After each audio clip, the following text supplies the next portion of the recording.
o indirectas. Esto va a modo de repaso, pues ya lo hablamos la clase pasada, por eso voy rapidito. También tenemos una relación jurídica que la tengo que calificar, la califico dentro de una categoría, ¿tá? Lo que pasa, esa categoría va a tener una disposición. Lo que pasa, la diferencia con con las normas materiales es que las normas formales en esa disposición van a obtener lo que se llama un punto de conexión. Y ese punto de conexión es lo que me indica cuál es el derecho material aplicable a esa categoría. ¿Tá? Ya no me va a dar la solución esa disposición directamente. Me va a dar la solución, sí, pero no de forma directa, sino que a través del punto de conexión me va a indicar cuál es el derecho material aplicable, el que en definitiva me va a decir cuál es la solución. Yo cuando tengo una norma formal enfrente, si yo veo la norma formal por sí solo, yo no sé cuál es la solución al caso. Por ejemplo, y acá el ejemplo es, la capacidad se regula por la ley del domicilio, yo tengo que consultar cuál es la ley del domicilio para ver si esa persona es capaz o no. ¿Ah? Tengo que ver primero, me remite a la ley del domicilio. Y eso, cuando hablamos de la ley del domicilio, es el punto de conexión, ¿no? Que es el que me indica, como les digo, cuál es el derecho material aplicable. O sea que la diferencia en cuanto a su estructura de una norma material y una norma formal, ¿cuál es? En cuanto a la estructura. El punto de conexión en las El materiales punto. no está. Exacto, es el punto de conexión. En las materiales no hay punto de conexión. Está mal que ustedes me hablen de punto de conexión en una norma material, porque la norma material por sí misma, en la disposición, ya me va a decir directamente cuál es la solución al caso. En cambio, las normas formales es el punto de conexión el que me va a indicar cuál es el derecho material aplicable. ¿Qué derecho yo debo consultar para saber cuál es la solución al caso? ¿Ah? ¿Listo? ¿Quedó claro? Bueno, si no tengo ni cualquier cosa, me levanta la mano o interviene. Bueno, y entonces vamos a cuál es el primer elemento de esta norma, de ambas normas, tanto de las normas materiales como de las normas formales, tienen lo que se llama una categoría. Ese es como el primer elemento. Y bueno, para conocer la categoría, como dijimos, yo voy a tener una relación jurídica y para conocer esa categoría yo tengo que calificar, ¿tá? Para saber cuándo, a qué categoría, a ver, voy a poner abajo mejor, para saber qué categoría es la que pertenece a esta relación jurídica que yo tengo que resolver. ¿No? Entonces, cuando la norma es formal, las categorías tienen mayor extensión que las normas materiales. Esto sucede porque en las normas formales, como habremos visto, vamos a tener categorías que tienen mayor alcance extensivo. ¿Qué es el alcance extensivo de una categoría? Bueno, es todo lo que entra dentro de esa categoría. Vamos a suponer, si yo tengo una relación jurídica y la quiero calificar dentro de una categoría. Lo primero que yo tengo que hacer cuando tengo un caso de derecho internacional privado, ¿qué es? En la O cuando fuente. tengo un caso, determinar la fuente. Pero antes, obviamente, un pasito previo, obviamente tengo que ver si es una relación jurídica internacional, ¿no? O sea, si tiene elementos de extranjería relevantes. Se supone que sí, que tiene elementos de extranjería relevante, entonces tenemos una relación jurídica internacional. Entonces, nos enfrentamos ante una relación jurídica internacional y lo primero que voy a ver es cuál es la fuente aplicable. Voy a ver si con ese país, ¿tá? Cuando me refiero a cuál es la fuente jurídica aplicable, voy a ver si con ese país que yo tengo ese caso, o sea, vamos a suponer que es un contrato que yo voy a celebrar con una persona que vive en Argentina, ¿cuáles son los ordenamientos jurídicos involucrados en ese caso sencillo que yo les estoy planteando? Los ordenamientos jurídicos involucrados. Los tratados de Montevideo. No, Uruguay y Argentina. Uruguay y Argentina. Cuando hablo de ordenamientos jurídicos involucrados es qué países, ¿no?, están involucrados en este caso. ¿Qué ordenamientos jurídicos? Los ordenamientos jurídicos involucrados en este caso, que yo les digo que yo voy a celebrar un contrato con una persona que vive en Argentina, es Uruguay y Argentina. Son los dos ordenamientos jurídicos que están involucrados en ese caso. ¿Ah? Y que yo tengo que saber cuál de los dos va a regular esa relación jurídica, porque siempre voy a suponer que va a ser uno de los dos ordenamientos jurídicos involucrados, ¿no? Pareciera que si voy a celebrar un contrato con una persona que vive en Argentina, no voy a aplicar derecho chino. O la norma no me va a indicar que el derecho aplicable es el derecho chino. Podría ser, pero bueno, no parece lo más lógico. Entonces, en este caso voy a ver siempre cuáles los ordenamientos jurídicos involucrados, para de esa forma determinar la fuente normativa. ¿Ah? Entonces tengo Uruguay, Argentina, y ya sé que qué fuente normativa tengo yo en materia de contratos con Uruguay y Argentina. ¿El Tratado del Fíjate, 40? el Tratado del 40. Perfecto, Luis. El Tratado de Derecho Civil de 1940. Así que voy a ir a esa fuente normativa. Cuando hoy Santiago dice, tengo que ver cuál es la fuente normativa, bueno, tengo que determinarla a través de esto, ¿no? Pues tengo un tratado, entonces como tengo tratado, aplico tratado. Si no tuviera tratado, porque por ejemplo es otro ordenamiento jurídico el involucrado que no sea Argentina, si no tuviera tratado, ¿a dónde voy a ir? A la Ley La ley General de- de DIF. A la A la ley ley, general de... exacto, Perfecto, interno. perfecto, genial. Entonces ahí voy a ir, en este caso, como puse un caso con Argentina, voy a ir al Tratado de Derecho Civil de 1940. Y ahora lo que debo hacer, ¿qué es después de esto? ¿Cuál es el paso que debo seguir? Calificar la relación. Tengo que calificar la relación jurídica. Belén, ¿y vas a decir lo mismo? Supongo que sí.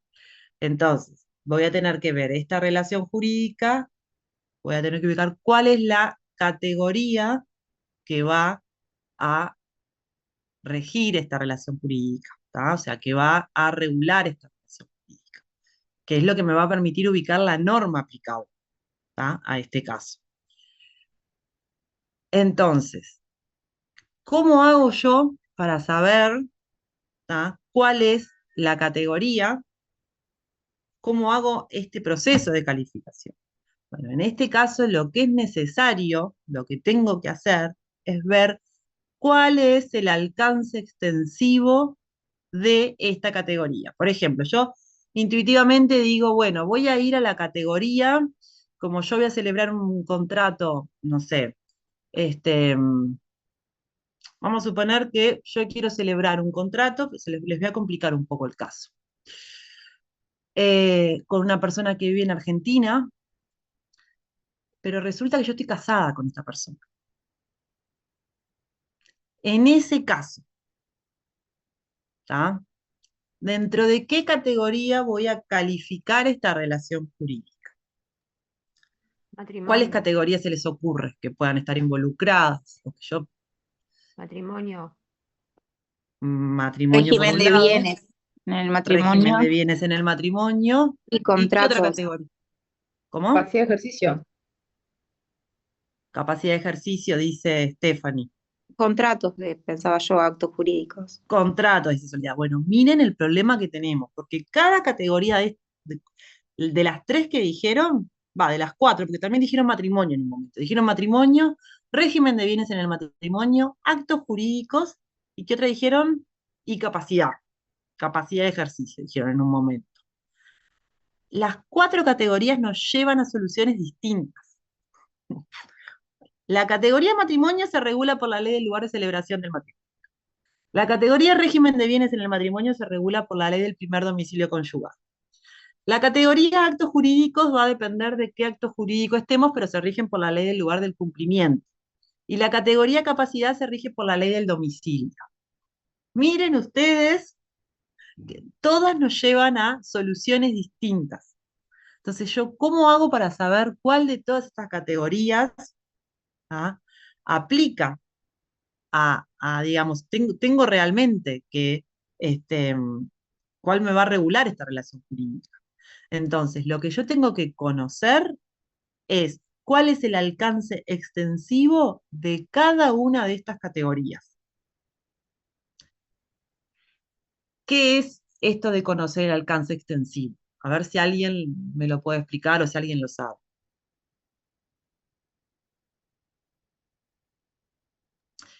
Eh, Conocer el alcance extensivo, no sé si alguien iba a hablar,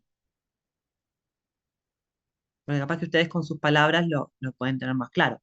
Conocer el alcance extensivo de cada categoría es ver qué regula cada categoría, ¿tá? Es ver qué entra dentro de esa categoría. Cada categoría es como una bolsa que tiene cosas, ¿no? Que regula cosas.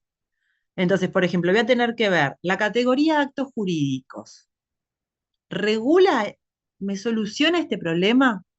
Tengo que ver, como les digo, cuál es el alcance extensivo, qué abarca cada una de las categorías para ver si el problema que yo tengo está regulado en la categoría que yo pretendo aplicar.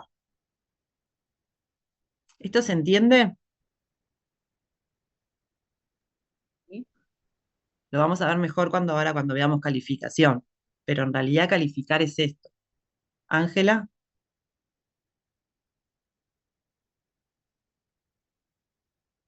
Ángela levantó la mano, pero Ángela, Ay, hola, ahora sí. hola, ¿sí? Ay, es que estoy en viaje y se me complica bastante, pido disculpas.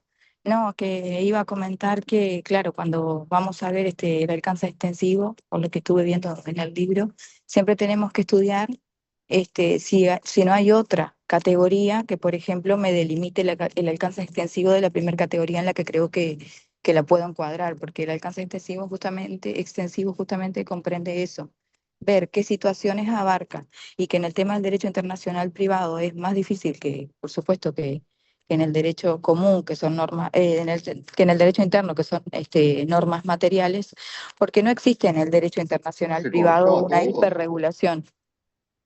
¿No se escucha? ¿Cómo? Sí, sí, te escuchamos, Ángela. Ah, porque escuché una voz de Creo, fondo. Que no, que en creo el que a alguien se derecho le cortó. internacional, bueno, que en el derecho internacional privado no existe una hiperregulación, porque las categorías son bastante amplias para abarcar justamente una cantidad de situaciones. Entonces, si no, si nosotros no encuadramos exactamente dónde va esta relación jurídica en la categoría correcta, nos puede remitir a otro derecho y podemos estar aplicándolo mal y perjudicando, por ejemplo, a la persona que si se quiere que estemos representando o algo. Y si no, también estaríamos haciendo lo que decía Keivers, de buscar una categoría que nos favoreciera más a la hora del fallo y jugar un poco y especular con eso. Pero era Claro, básicamente hacer ese comentario de la hiperregulación que no existe en el derecho internacional privado, entonces que por eso es como que mucho más delicado encontrar la categoría en la que encuadre esta situación o caso que se plantea, que a muy veces el bien. alcance intensivo está dado por la norma en sí y otras veces no. Un ejemplo que está en el libro de Fresnedo es el artículo 20, que dice que el alcance extensivo no está, estoy hablando de la ley general, no está Sí, en esa misma norma, pero que sí lo vemos más adelante en el artículo 22, y que no tenemos como que de primera mano entrar y quedarnos con lo primero que leemos. Entonces, como que si vamos a capacidad, bueno, capacidad de ejercicio, capacidad de y seguir y tratar de completar y leer todas las categorías hasta estar seguros de que no va a haber ninguna otra norma que encuadre o pueda encuadrar con esta situación que estoy planteando. perfecto. Gracias, Ángela. Esto un poco lo que plantea Ángela, vieron que eh, acá lo importante es no calificar mal, porque si calificamos mal, bueno, el día de mañana no vamos a poder resolver el caso, que me parece que es el fin último, ¿no? Lo más importante, y si les interesa salvar esta materia, les cuento que un error en la calificación, cuando nosotros tengamos un caso o pongamos un caso, va a determinar el error en el caso, porque no van a poder resolverlo porque los va a llevar a otra solución. Es una pena cuando yo a veces veo en los parciales que ustedes le erran ya de entrada, ya califican mal. Por ejemplo, en el ejemplo este que yo les puse, una compraventa entre cónyuges, con cónyuges domiciliados en diferentes estados, ¿tá? Si ustedes, Carlos, se te, no, se te, estás ay, Carlos, ahí va, ay, no sé cómo mutearte aparte. No, que el error, acá el problema podría ser, si nosotros nos equivocamos y calificamos, por ejemplo, esta relación jurídica dentro de una categoría que no es, nos va a llevar a una ley aplicable distinta, como es el ejemplo que yo les puse recién. Fíjense en que las 4 categorías posibles que existen en este tema que hablaron los compañeros, nos va a llevar a soluciones distintas. Y soluciones distintas son leyes aplicables distintas. ¿Tá? Entonces, lo importante por ahora en esto de la estructura de la norma, que les quede que en la categoría es necesario conocer cuál es el alcance extensivo de la categoría. ¿Tá? Y esto lo hacemos a través, vamos a ver cómo conocemos el alcance extensivo. Bueno, lo vamos a hacer a través de la interpretación, ¿tá? De las categorías. Y la interpretación, digamos, bueno, es dentro de la calificación. Esto lo vamos a ver ahora. Pero bueno, el segundo elemento de la estructura de la norma es la disposición, dijimos. Es un elemento que también está en las normas formales como en las normas materiales. ¿Ah? Entonces, la disposición nos va a llevar a que sea o una norma formal o una norma material. ¿Tá? Cuando una norma es formal, ¿tá? Ya estamos en las normas de conflicto, las normas formales, las normas indirectas. ¿Tá? Puede tener 2 tipos de disposiciones, unas concretas y otras abstractas. ¿Tá? Las disposiciones concretas es cuando individualizan el derecho privado con lo que se ha de regular la relación jurídica. Y a ver si alguien puede ponernos un ejemplo. O sea, tenemos que tener una disposición, tiene que ser una norma formal, por lo que si es una norma formal tiene que tener ¿qué Punto de elemento tiene conexión. un punto de conexión. ¿Tá? Y esta es una norma formal concreta, que nos va a individualizar el derecho privado con lo que se ha de regular esa relación jurídica. ¿Qué ejemplo podría ser? Cuando dice no sé, voy a inventar, profe, por las dudas. Sí, claro, sí, sí, está bien. El matrimonio se regirá por la ley del domicilio conyugal. Ahí, cuando dice la ley del domicilio conyugal, ahí te está mandando un derecho. Ahí te está mandando un derecho, pero ¿tú ya sabes cuál es ese derecho que te está mandando? Entonces, si vos me decís, ¿cómo fue el matrimonio se regula por la ley del domicilio conyugal? ¿No? ¿Dijiste ese ejemplo? Sí, Sí. sí. Tú ya sabes individualiza el derecho privado que hay que regular, que regula esa No, relación no, jurídica. No, no lo no, no. individualiza. Por lo cual esto es una disposición de una norma formal abstracta, porque no lo individualiza el derecho privado que ha de regular esa relación jurídica. Ese es un ejemplo, el que pusiste, pero es un ejemplo de una disposición de una norma formal abstracta, porque por sí sola no individualiza el derecho privado con lo que se ha de regular esa relación jurídica. ¿No debería decir del primer domicilio conyugal? No, no importa, ya está poniendo un ejemplo cualquiera, ¿tá? Pero si pone el primero, el segundo, o sea, está bien que hagamos el ejercicio de pensar cualquier ejemplo, ¿tá? Lo que sí, tengan en cuenta que una disposición de una norma formal abstracta no individualiza el derecho privado con lo que se va a que va a regular esa relación jurídica, como es este caso. O por ejemplo, si dijera, la capacidad se regula por la ley del domicilio. Nosotros no sabemos cuál es la ley del domicilio, tenemos que averiguarlo, pero la norma por sí misma no nos dice cuál es la ley del domicilio. Sandy, ¿levantaste la mano? Buen día, no sé si me escuchan. Buen día, sí, sí, Sí, no sé si me escuchan. te Que quería escuchas. dar un ejemplo, una norma formal concreta. Perfecto. Que si sería el artículo 525 del CGP que dice los procesos que se inician en Uruguay se regularán por las leyes uruguayas. Perfecto. Ven que ese artículo es una norma formal, ¿tá? Pero nos remite directamente al ordenamiento jurídico que lo va a hacer. O, por ejemplo, el ejemplo que maneja el libro del doctor Alfonsín, es la capacidad de los franceses se regulan por la ley francesa. ¿Tá? Ahí vemos una norma formal, ¿tá? Pero que es concreta, porque individualiza el derecho privado que ha de regular la relación jurídica. ¿Tá? O sea, ¿es una Profe, norma formal? Sí, No, no, que perdón, ya lo contestaron en el chat. pensando en las normas que hemos visto hasta ahora, en realidad hasta la mayoría creo que han sido formales abstractas. Siempre hemos visto total. ah, Es muy porque difícil no se me encontrar. venía, ahí va, no se me venía ningún ejemplo a la cabeza porque lo que hemos visto hasta ahora siempre nos remitía a otro lugar, no decía específicamente del estado tal o qué sé yo, como el Perfecto, artículo que sí, acabamos de nombrar. sí. Sí, sí, es más, es difícil individualizar normas formales concretas, ¿no? Por lo general vamos a ver normas formales abstractas, son las que más vamos a ver, ¿ah? Es difícil identificar. Tengo el chat, pero si lo abro tengo miedo de descuajeringar todo. A ver, acá, voy a abrir. Ahí va, ya se están. Pero ya les digo, el ejemplo de una norma formal concreta, el ejemplo que por excelencia vemos en todos lados es el artículo 3 del Código Civil francés, que dice que la capacidad de los franceses se regulan por la ley francesa. ¿Tá? La propia Profesora, norma, profesora, sí, Gabriela, la norma, entonces, esta norma de conflicto, que es formal y sí, concreta, ¿te parece muchísimo a la norma material? ¿O me ah, parece a mí? sí, a veces es difícil identificarla, pero la norma material ya les da la solución. ¿Tá? A diferencia de las normas, la norma material ya les dice cuál es la solución, no les dice se regula por la ley de tal lugar, sino que lo que hace es decirle la solución sobre el tema.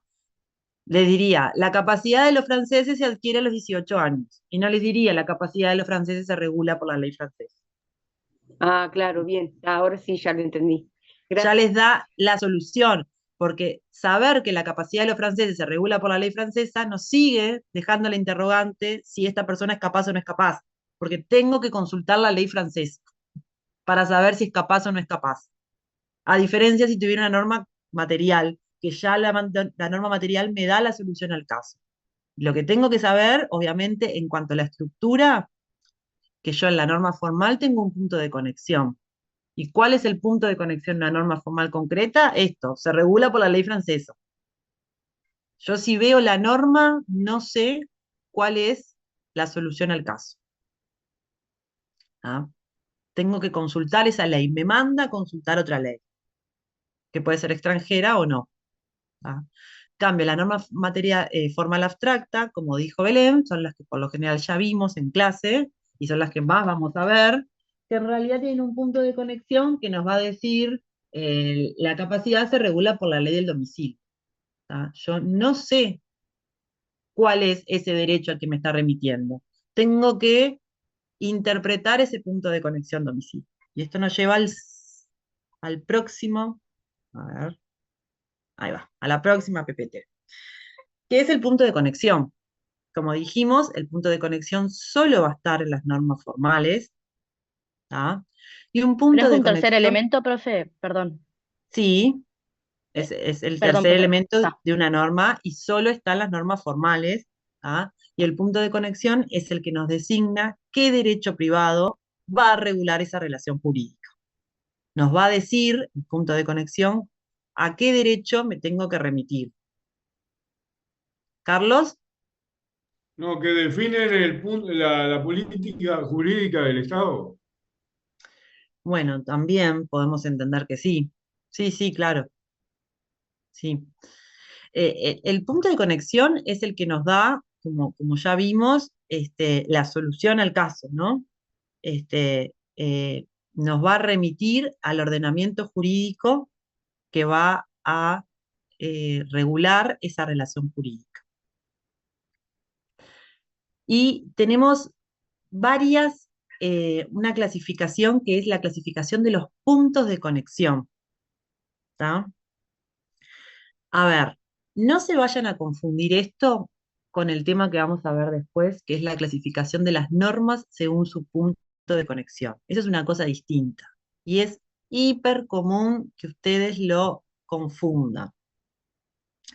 No se lo confundan porque eh, es muy es común. De hecho, yo creo que hasta la inteligencia artificial a veces se confunde cuando lo ponemos de una forma equivocada. Les digo por si van a recurrir a la inteligencia artificial. Miren que la inteligencia artificial también se equivoca. Y en esta materia ni hablar. Este, bueno, los puntos de conexión se pueden definir dependiendo si requieren o no interpretación como de hecho o jurídico. ¿Cuál sería, a ver si alguien sabe, cuál sería un punto de conexión de hecho? ¿Soledad? De hecho, por ejemplo, sería cuando nos dice el lugar de situación del bien, por ejemplo. Por ejemplo. En realidad, para explicarme bien, cuando nos Sí. remite directamente al lugar de ubicación de un bien inmueble. En ese caso sabemos que la ubicación está determinada y vamos directo a ese lugar, digamos. No sé si me explico. Yo te entendí perfecto. A ver los compañeros si lo entendieron. Claro, ya no hay duda, digamos, de cuál es el lugar de ubicación de ese bien, al ser un bien inmueble, en este caso que puse. Entonces nos remite directamente a ese ordenamiento, donde está ubicado el bien. Bien, los puntos de conexión de hecho no requieren de interpretación. Yo no tengo que interpretar para conocer cuál es ese punto de conexión. ¿Ah? El ejemplo característico es cuando se trata de un bien inmueble, el lugar de ubicación de los bienes. ¿Ah? Si yo tengo un inmueble y me dice que se regula por la ley de su lugar, por la ley del lugar de su ubicación, ¿ah? Como vamos a ver que que es el punto de conexión de la categoría bienes, ¿tá? Cuando tengo un bien inmueble, evidentemente yo ya sé cuál es la ley aplicable porque ya conozco su lugar de ubicación. No tengo que interpretar ese punto de conexión que es lugar de ubicación del bien. ¿Tá? ¿Qué pasa con los bienes muebles? A ver si alguno, Stephanie.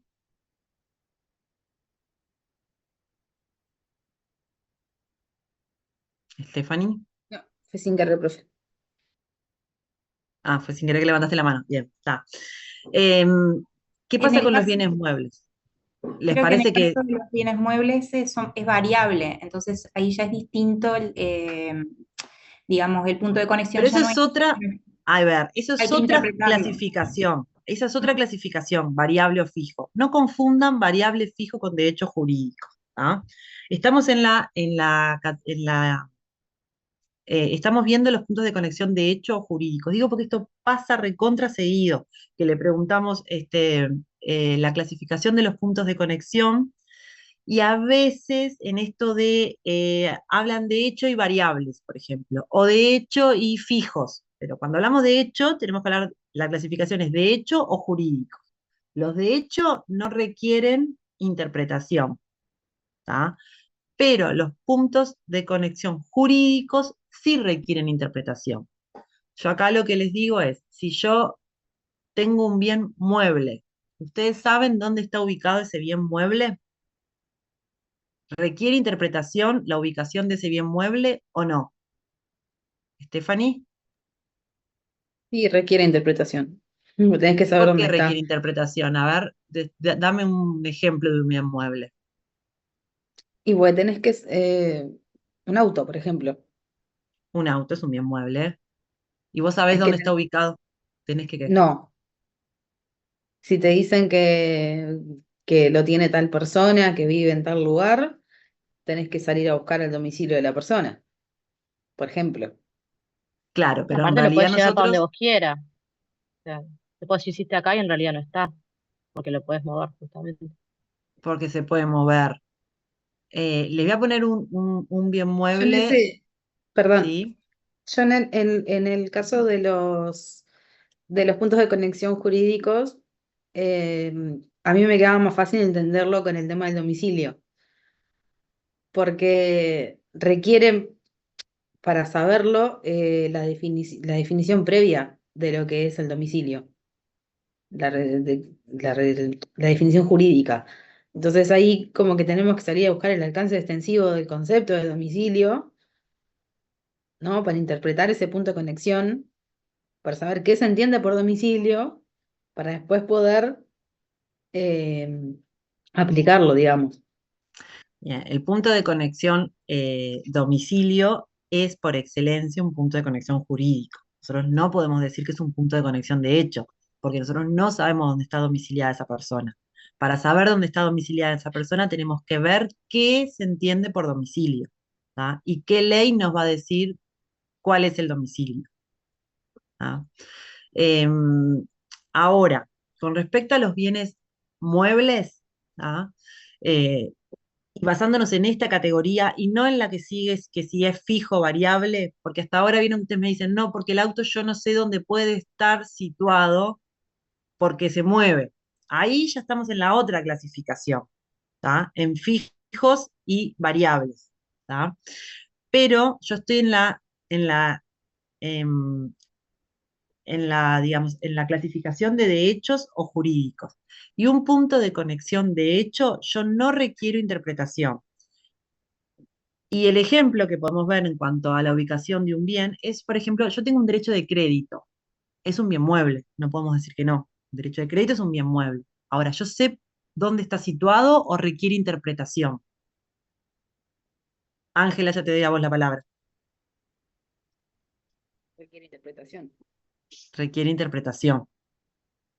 ¿Tá? O sea, es un punto de conexión de hecho.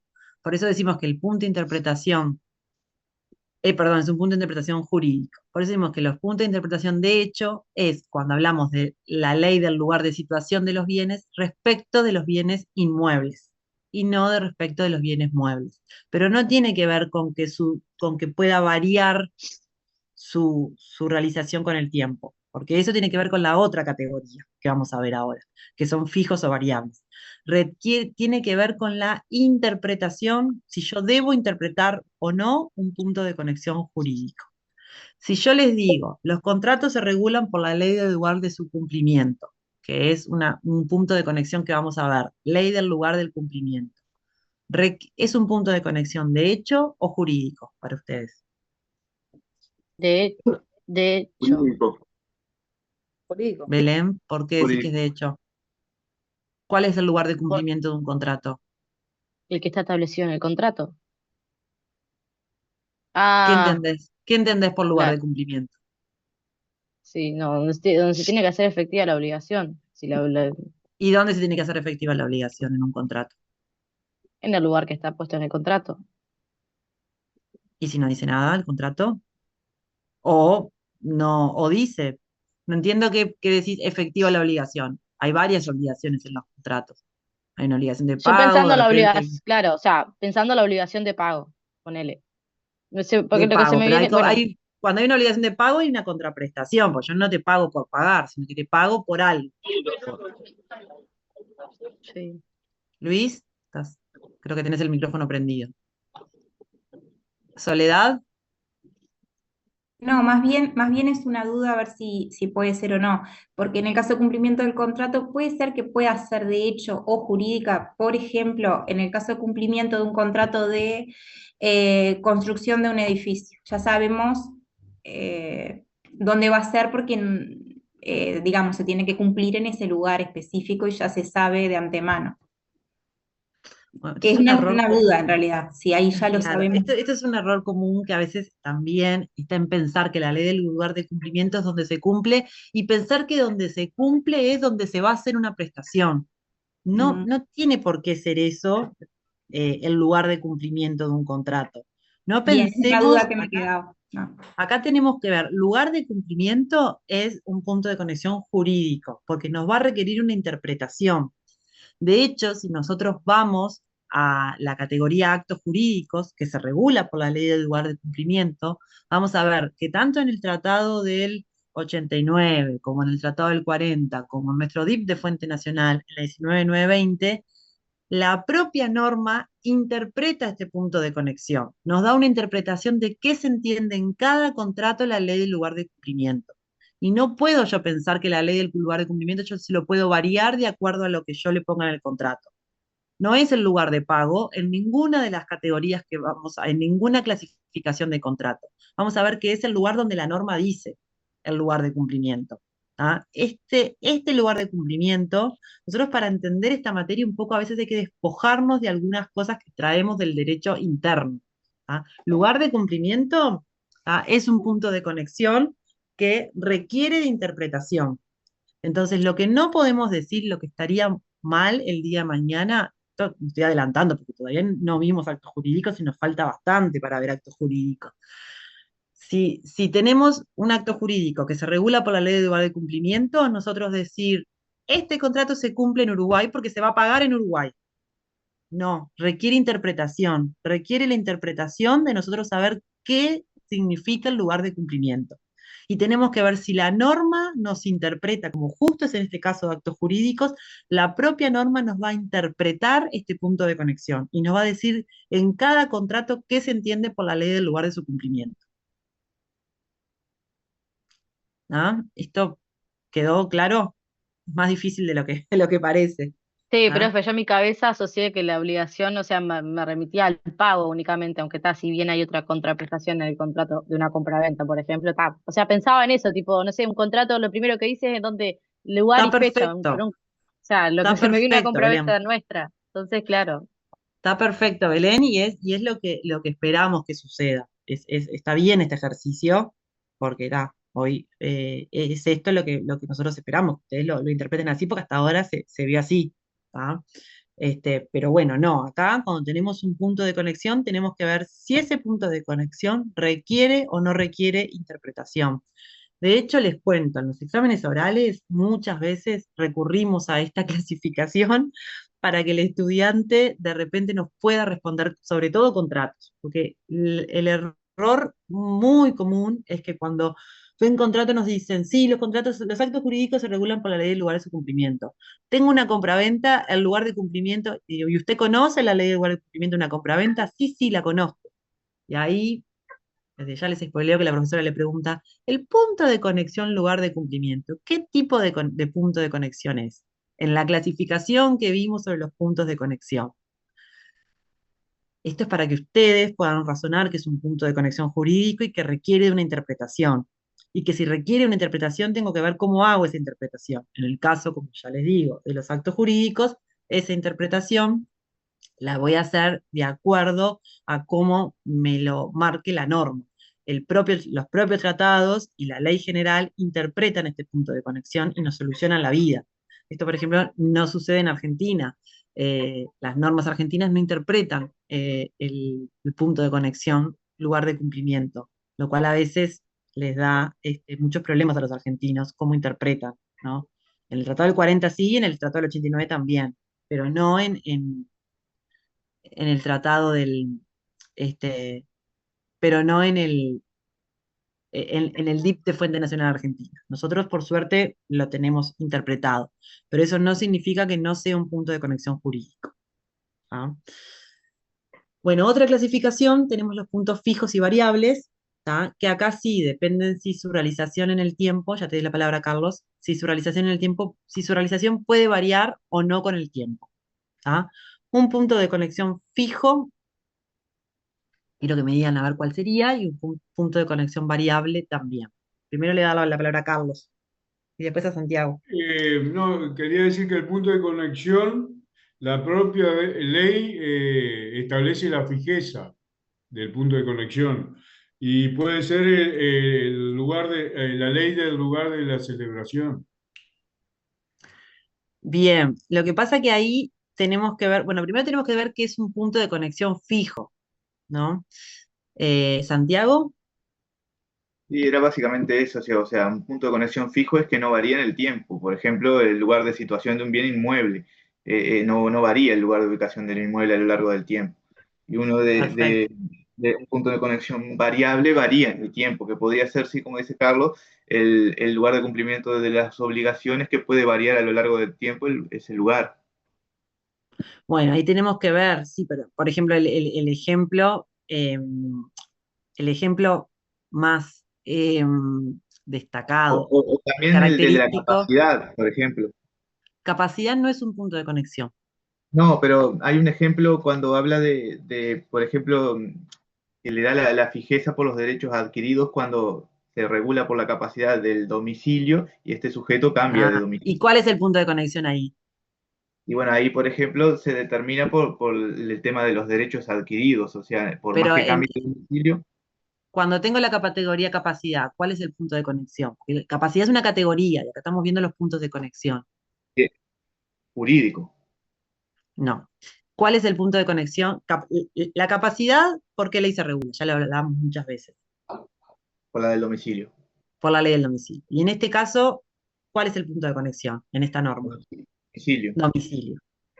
Entonces lo que tenemos que ver es trabajar sobre el punto de conexión domicilio. ¿Qué es un punto de conexión jurídico? Sí, pero esa clasificación ya la vimos. Ahora, domicilio. ¿Es un punto de conexión fijo o variable? Variable. Variable, sea lo que varía como loco es el domicilio. Es el más variable que hay, debe ser. Porque las personas pueden cambiar de domicilio o se supone que van a cambiar de domicilio. Muy difícil que una persona nunca haya cambiado de domicilio. Sí, en el ámbito internacional, el cambio de domicilio, estamos hablando que es el cambio de un domicilio de un país al otro, ¿no? No es que cambie de calle y lugar. Eso en el ámbito interno. Pero en el ámbito, en el derecho internacional privado, el cambio de domicilio tiene que ver con un cambio de país. Entonces, es un punto de conexión variable, ¿tá? El domicilio, que esto que nos quería decir Santiago, es que puede el legislador darle fijeza. Hay puntos de conexión variables que el legislador le dio fijeza, como sucede con la categoría relaciones patrimoniales en el matrimonio. ¿Tá? Las relaciones patrimoniales en el matrimonio se rigen por la ley del primer domicilio matrimonial. ¿Y ese punto de conexión es fijo o variable? La ley del el primer domicilio matrimonial. ¿Qué piensa? Es fijo. Fijo. Es fijo, pero no es fijo porque la ley del domicilio sea un punto de conexión fijo, sino porque el legislador le dio fijeza al establecer el primer domicilio matrimonial. ¿Ah? O sea, de un punto de conexión variable se le otorgó fijeza cuando se establezca que sea el primero. ¿Ah? Bueno, y ahí Belén y Stephanie, que levantaban la mano, no sé si alguien más porque en el medio vi, pero bueno, vamos a empezar con Belén y Stephanie.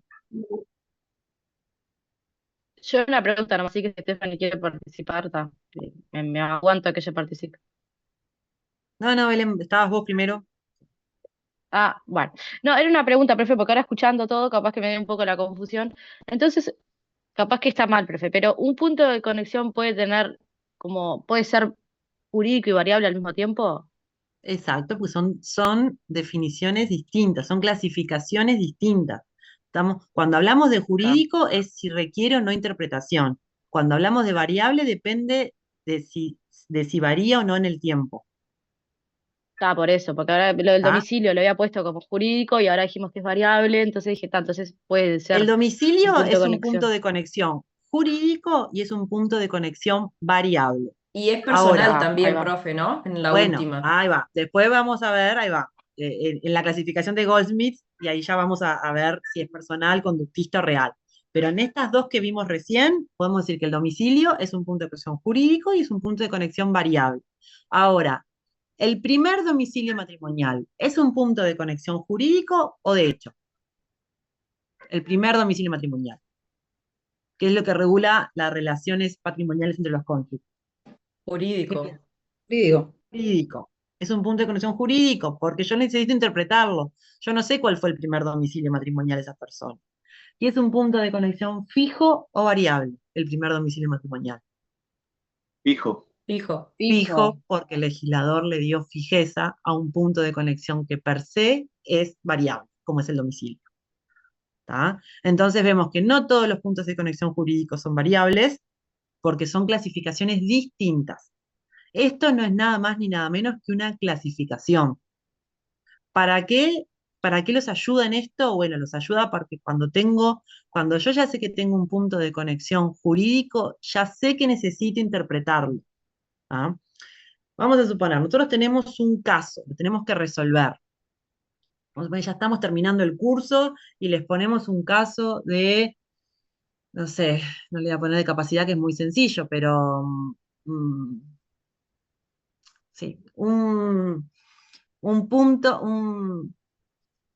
un caso sobre una incapacidad de un menor, ¿tá? Que hay que ver si un menor es, eh, digamos, cómo se rigen los derechos patrimoniales de un incapaz, ¿tá? O sea, si por ejemplo tenemos un caso y yo tengo que saber si hay que sacar o no hay que sacar veña para vender la casa de ese menor. Vamos a suponer que establece que eso se rige por la ley del domicilio del menor, ¿tá? Este punto de conexión, al ser un punto de conexión jurídico, requiere de interpretación. Entonces, si ustedes el caso lo terminan diciendo, la ley aplicable acá es el domicilio del menor, punto, nos quedó incompleto el caso, porque no llego a la solución, no llego directamente a qué ley es. Necesito ver qué se entiende por el domicilio del menor. Y vamos a ver que la interpretación de este punto de conexión nos va a llevar, en muchos casos, a que el domicilio del menor es el domicilio, es el lugar donde viven sus padres, por ejemplo, en muchos textos jurídicos que tenemos. ¿Tá? Entonces tengo que conocer dónde viven los padres. No alcanza con que yo diga, el menor, como vive en Uruguay, ese es su domicilio. No, porque es un punto de interpretación jurídico que necesito interpretarlo. No nos quedemos cuando tengo un punto de conexión jurídico, tenemos que detenernos y tenemos que interpretar ese punto de conexión. Eso es como lo importante de esta clasificación. No es que nosotros queremos que ustedes se acuerden de clasificación, sino que lo que queremos es que vean la importancia que tiene. Cuando tienen un punto de conexión jurídico, tenemos que parar.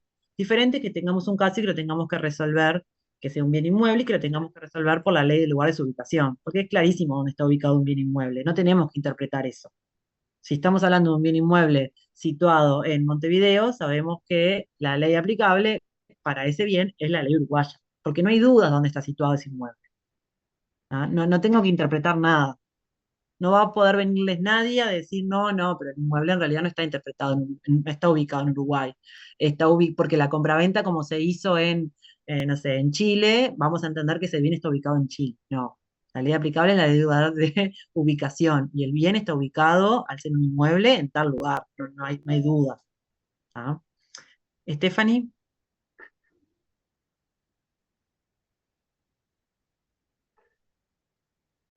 Hoy no podía sacarle el nudo. Tenía dos cositas para agregar, que uno ya se lo aclararon a Belén, que eso, que los puntos de conexión este, fijos pueden ser, pueden ser de hechos o jurídicos. Y hablando de los que son, que si bien son variables, le dan fijeza temporal, también hay aquellos que son de realización variable, pero que el legislador no le ha dado fijeza temporal. O sea, no tienen fijeza. Entonces, en ese caso, tenemos que tener en cuenta el lugar de realización del punto de conexión al tiempo de plantearse la pretensión, como Claro. por ejemplo el domicilio de las personas físicas, el lugar de situación de los bienes muebles. Claro, lo que pasa es que cuando un punto de conexión bueno, pero si yo les digo, un bien mueble se regula por la ley del lugar de su ubicación al tiempo de la celebración del contrato, ¿es un punto de conexión fijo o variable? Y ahí ya es fijo. Es fijo, porque el legislador le da fijeza. Entonces, acá no confundan, Stephanie, fijo es un punto de conexión, ¿tá? Que yo ya sé dónde está ubicado el inmueble. Si establece un momento específico, ahí el legislador le da fijeza y ya no es un punto de conexión variable. Podemos hablar de un lugar de ubicación de un bien mueble, pero si el legislador nos dice a tal momento, es a ese momento. Y ya sería un punto de ubicación fijo. ¿Tá? Bien. Tiene que ver con si si su realización puede variar con el tiempo. Entonces, si Bien. yo les digo el lugar de ubicación de un bien en tal momento, eso no puede variar con el tiempo. ¿Por qué? Porque el legislador, vuelvo a repetir, le da fijeza a ese punto de conexión.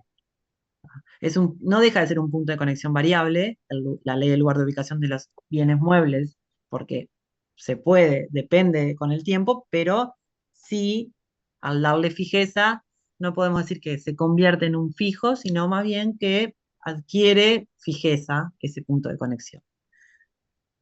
Bien. Ángela, Gracias. Hola, no, era solamente para comentar que Alfonsín realiza una clasificación que es mucho más abstracta y como más didáctica, porque él los subdivide, vamos a decir, en funcionales, personales o reales. bueno, eso lo vamos a ver ahora. Vamos a ver la clasificación de Goldsmith, ¿tá? Que es otra clasificación distinta, que nos habla de los puntos de conexión reales, personales o conductistas. ¿Tá? Los reales son los que tienen que ver con los objetos o con las cosas. Los personales son los que tienen que ver con las cualidades abstractas del hombre. ¿No? Tienen que ver con la persona, con el hombre. Y los conductistas tienen que ver, ay, en función a la conducta de las personas. Comprende ciertos sucesos, por ejemplo, puede ser el lugar de celebración de un contrato o el lugar de su cumplimiento. Ven que esto depende de la conducta de las personas. ¿Tá? Un ejemplo, a ver si ustedes me pueden decir, de un punto de, según Goldsmith, de un punto de conexión real, que tenga que ver con una cosa. ¿Cuál puede ser? Prendan nomás lugar de El situación inmueble. de un bien inmueble. Perfecto. Lugar de situación de un bien inmueble es un típico ejemplo, según Goldsmith, de un punto de conexión real. ¿Tá? Esta es otra clasificación distinta, ¿no? Un punto de conexión personal, De la capacidad de las personas. ahí Santiago, a El ver. domicilio. Santiago, no te confundas categorías con puntos de conexión. Cuidado con eso. Sí. Y ahí es como tenés que tener como una luz roja.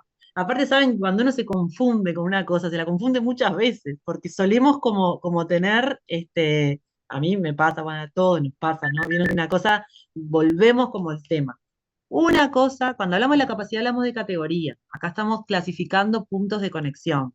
Claro, como dice Entonces, cualidades, se te dispara siempre el tema de la capacidad de todo eso. claro, pero capacidad es una categoría. Un punto de conexión personal, ¿quién habló recién? No El sé quién fue. domicilio. El domicilio. Rosa. Cecilia, perdón.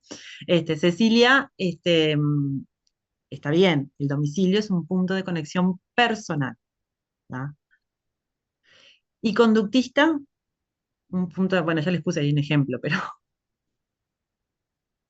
el típico es la ley del lugar de su cumplimiento. Es un punto de conexión conductista. Es el clásico por referencia. Entonces, el domicilio, ¿qué tipo en estas tres clasificaciones, qué tipo de conexión, qué tipo de punto de conexión es? A ver si alguien lo sabe decir. Ya lo dijimos hoy, pero bueno. Jurídico, variable y personal. Jurídico, variable y personal. Perfecto. La ley del lugar de situación de un bien inmueble. ¿Qué tipo de punto de conexión es? De hecho, fijo y real. Perfecto. La ley del lugar de cumplimiento de un contrato. ¿Qué tipo de punto de conexión es?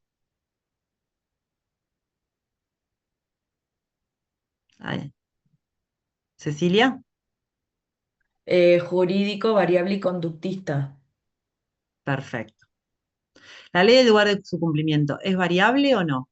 Ahí podemos discutirlo. Tenemos un tema. ¿O es fijo?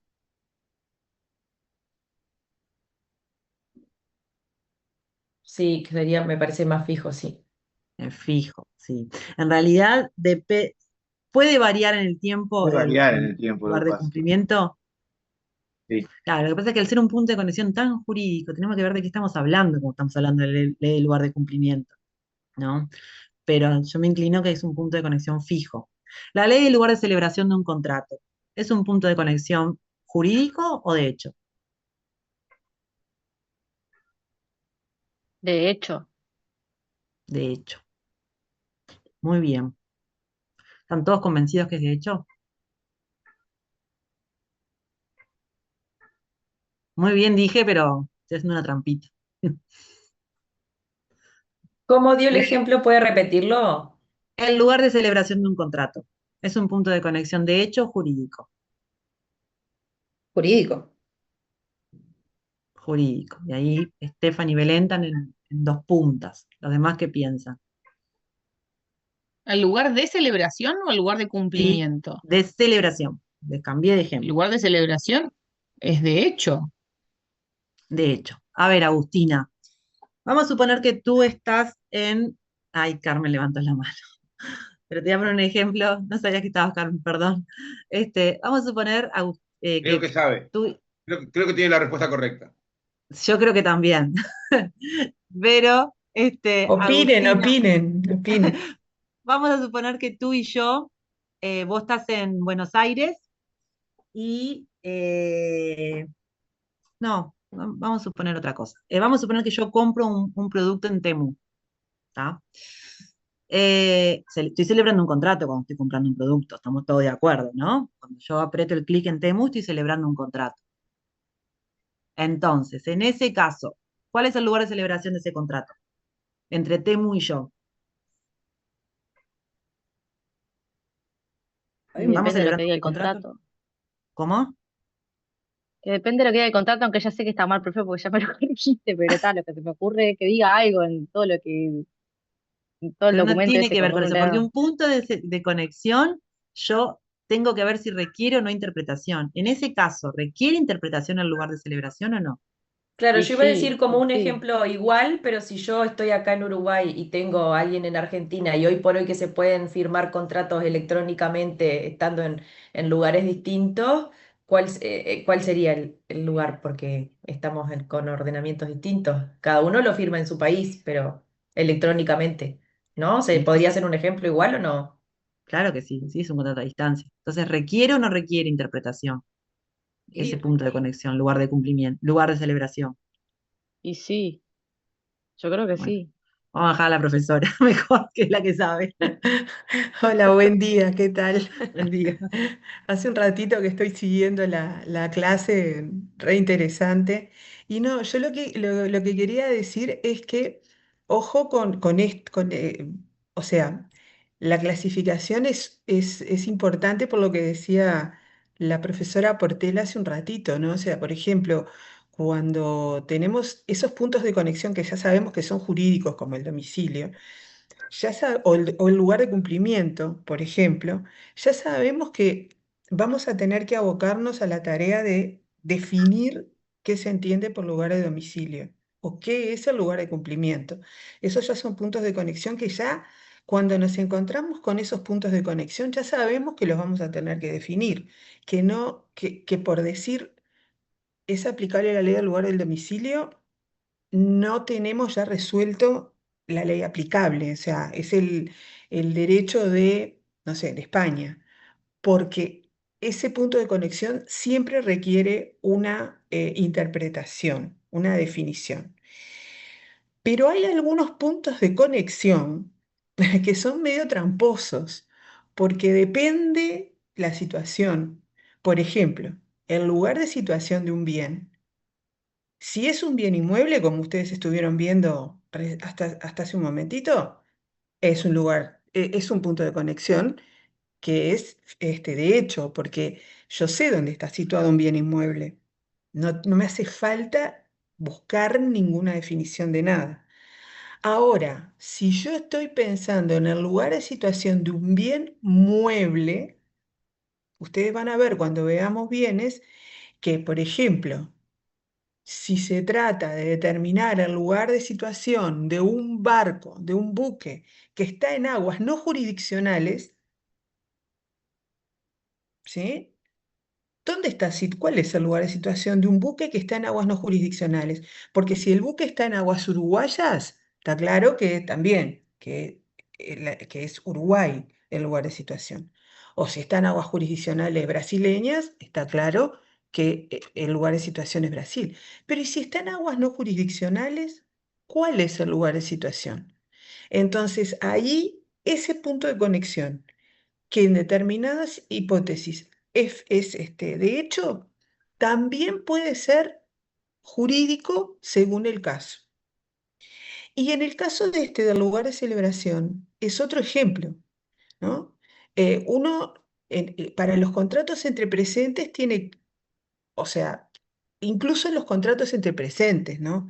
Hay contratos, hay algunos contratos, algún contrato, como vamos a ver, como el contrato de transporte, donde el lugar donde ese contrato se celebra no es el lugar donde se produce el acuerdo de voluntades, necesariamente. Aunque en general en los contratos entre presentes, el contrato se perfecciona en el lugar donde digamos, se llega al acuerdo de voluntades. El contrato de transporte es un contrato excepcional que luego lo vamos a ver.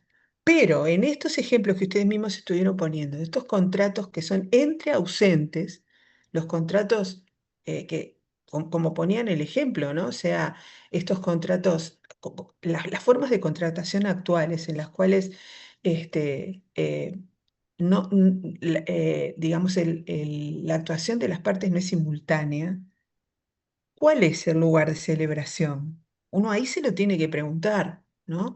Entonces ahí no es que uno intuitivamente sabe dónde está el lugar de celebración.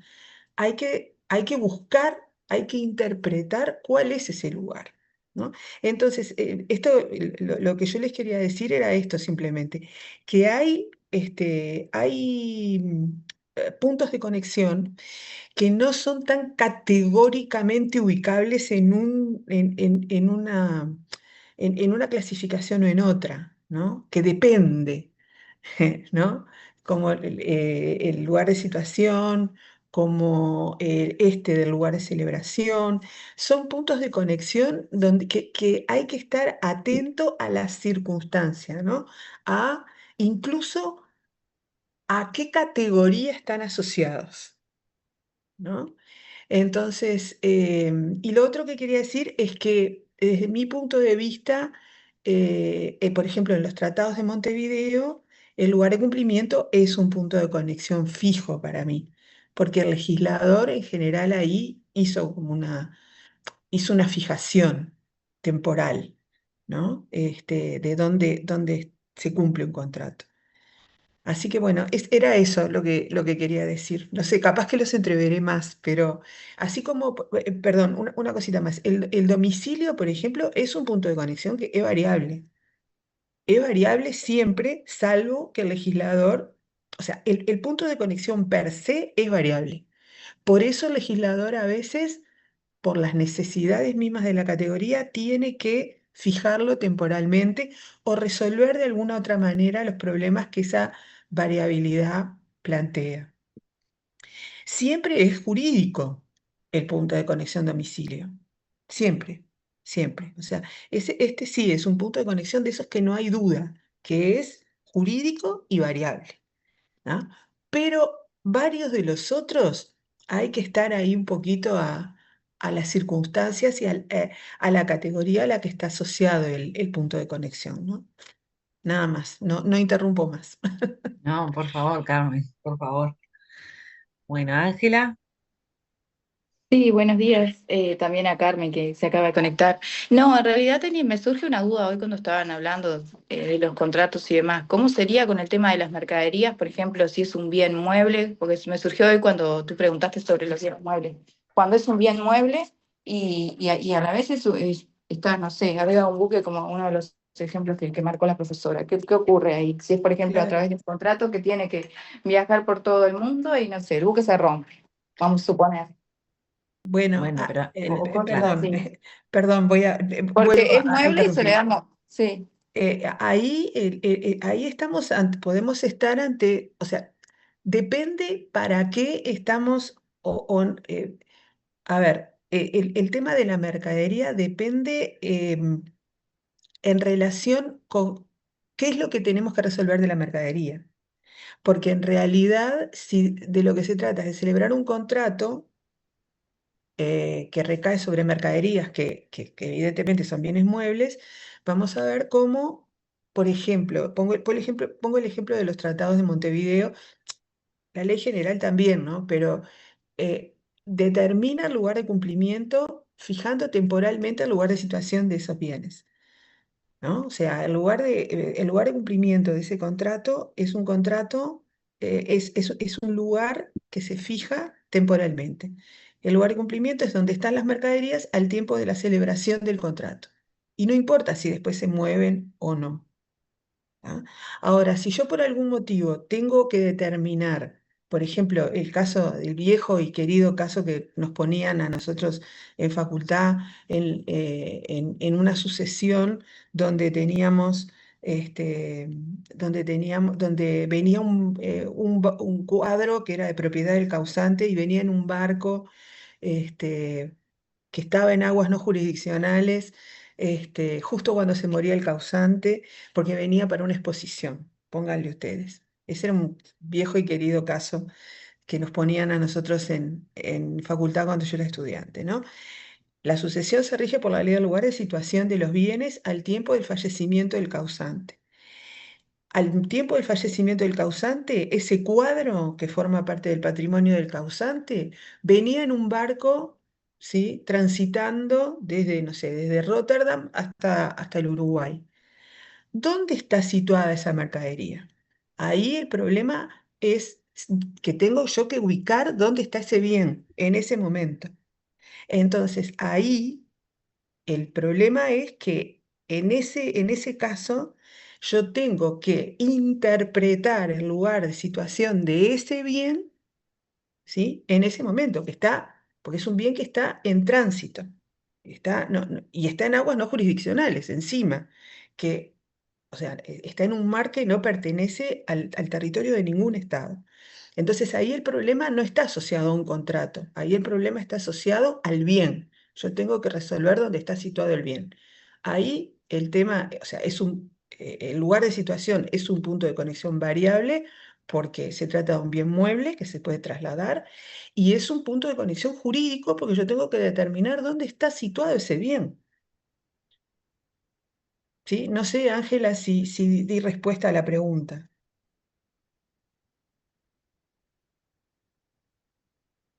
Sí, profesora, tengo un problema con el audio. Muchas gracias.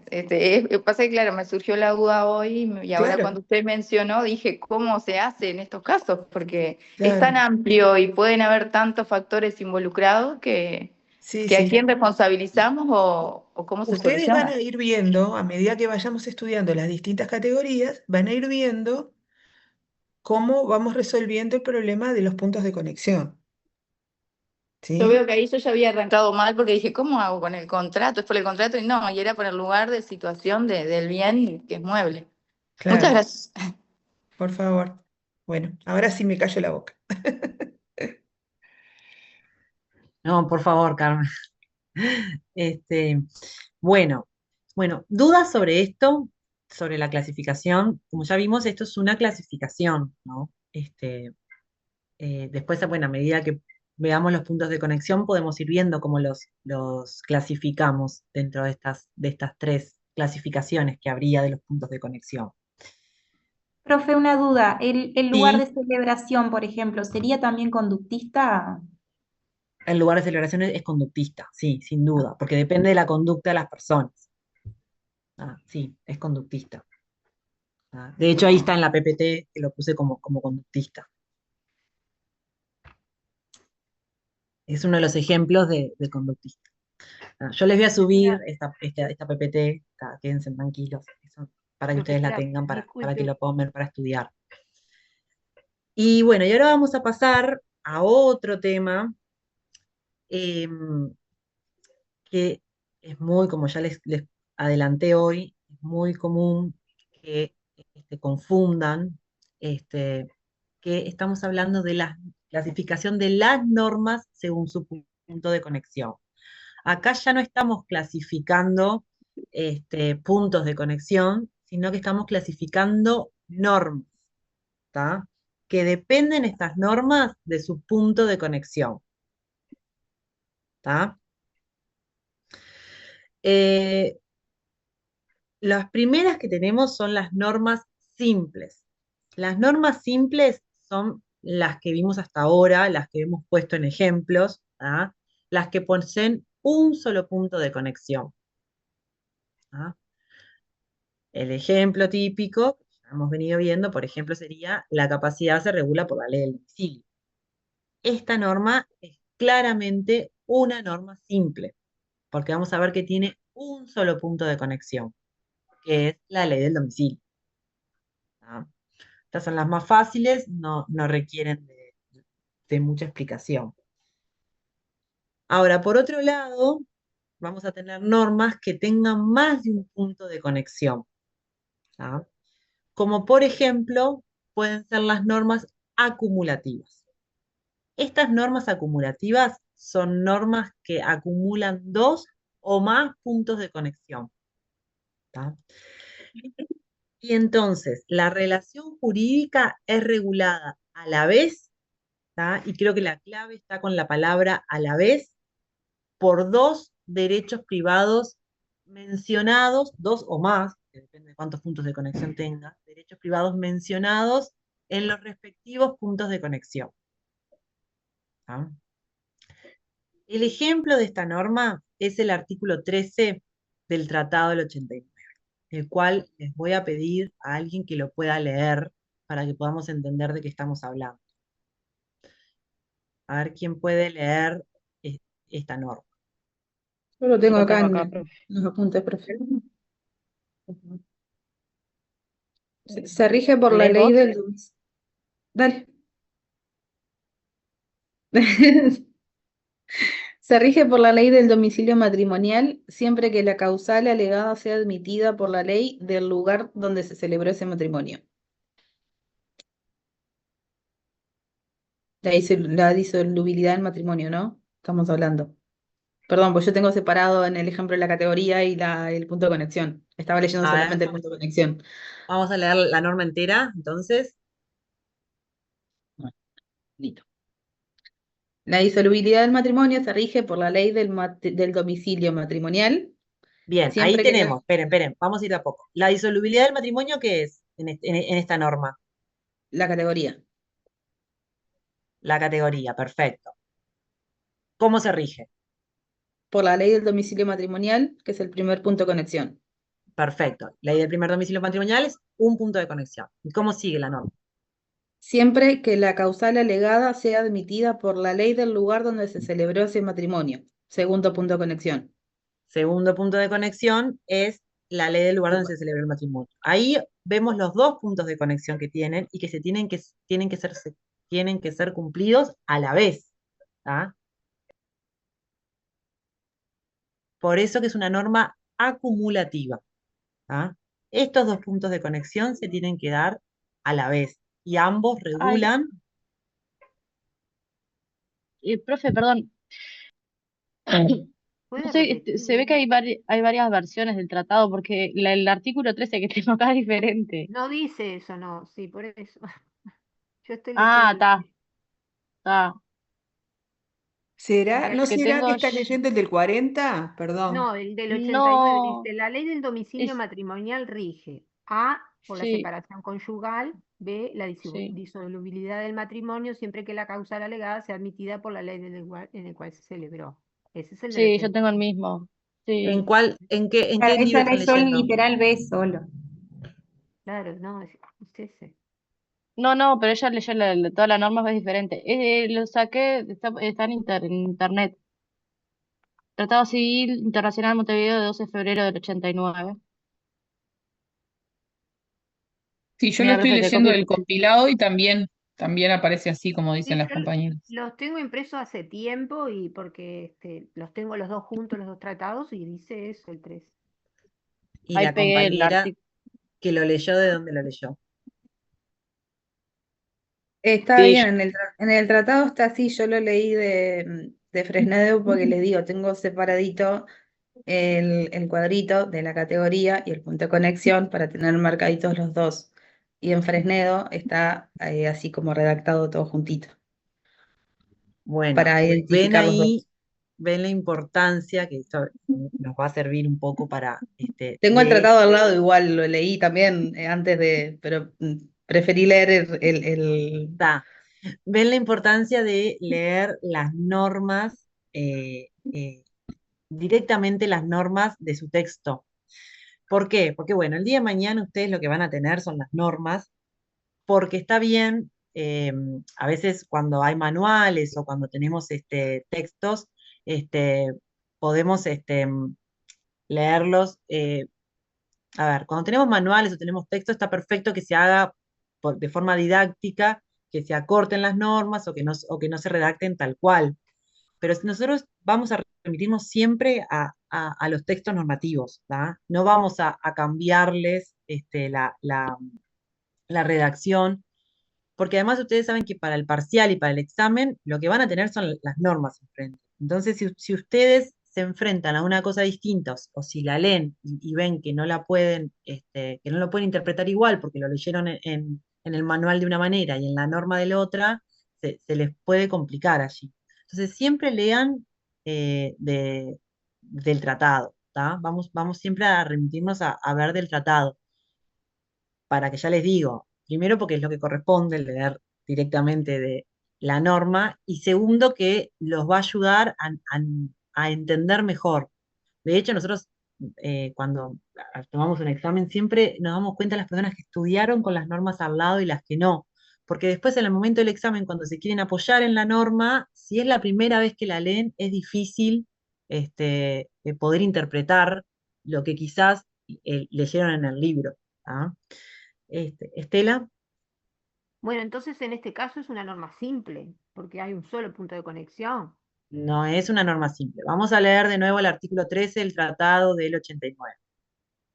Del tratado. Lo leo.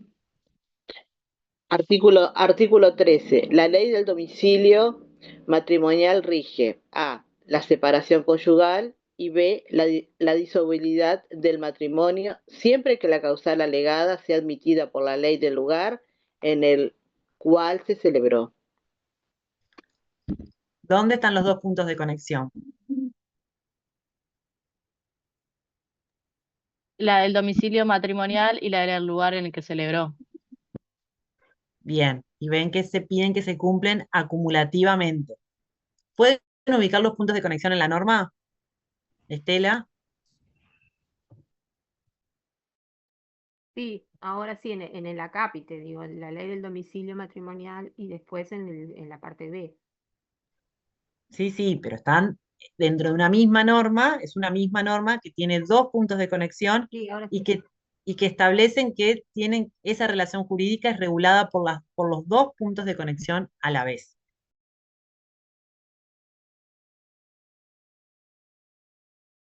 Claro, porque acá la categoría es la disolubilidad del matrimonio, que para poder llevarlo a cabo tenemos que cumplir con estas dos cosas al mismo tiempo.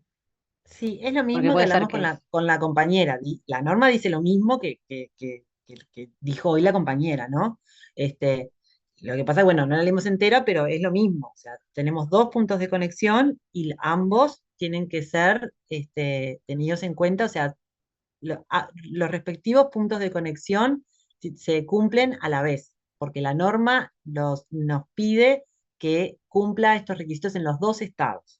¿Tá? Se regula por dos puntos de conexión, de forma simultánea.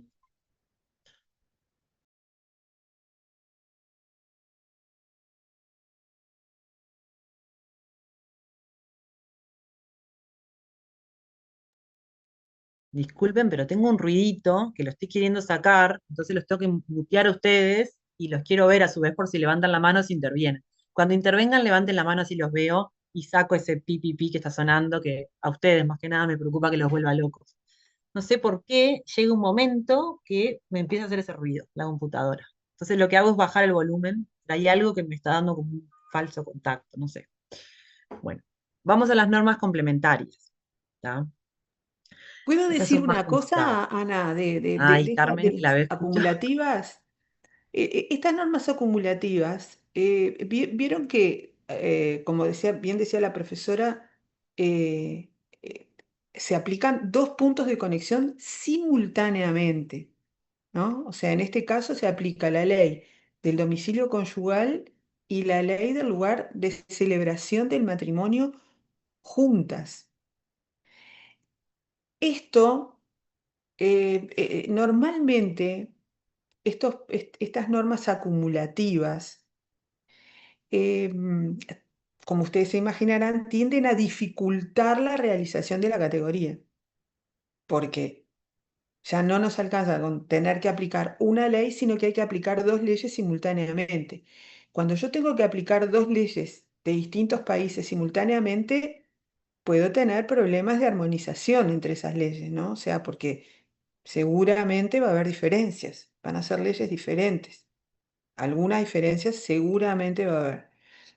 Entonces, este tipo de normas acumulativas, piensen ustedes, miren la categoría con respecto a la cual encontramos esta norma acumulativa, que es la disolubilidad del matrimonio. Y miren la fecha del tratado, ¿no? 1889. Piensen ustedes de cuándo datan las primeras normas de disolución del vínculo matrimonial en nuestro continente, que nosotros en el Uruguay fuimos pioneros en este tipo de soluciones, y esas normas datan de principios del siglo XX, ¿no?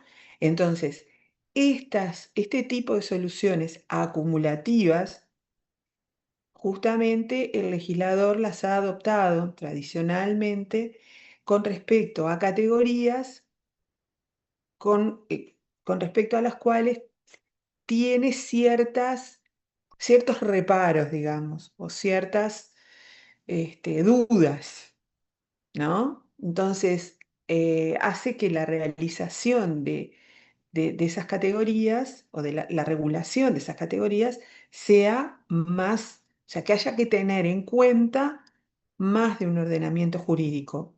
En este caso, son la ley del domicilio y la ley del lugar de celebración, que son los estados que tienen más vínculos con un matrimonio, ¿no? El lugar donde se celebró, donde se constituyó el vínculo, y el lugar donde ese matrimonio vive. Entonces, le encarga a esas dos leyes que se pongan de acuerdo para ver si ese matrimonio se puede disolver o no. ¿Ah? Es una solución, o sea, esa dificultad que plantea la acumulación está vinculada con las dudas que tiene el legislador con respecto a la propia categoría, ¿sí?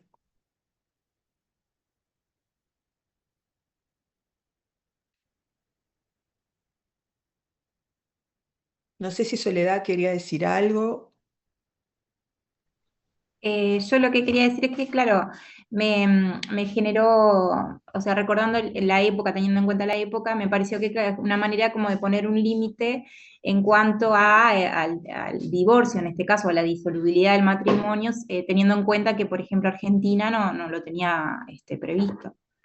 Sí, en esa época no solo Argentina, ¿no? O sea, más adelante sí, Argentina va a ser como fue un estado donde que fue no divorcista hasta casi hasta fines del siglo XX, pero no hasta fines, pero hasta los años 80 fue no divorcista.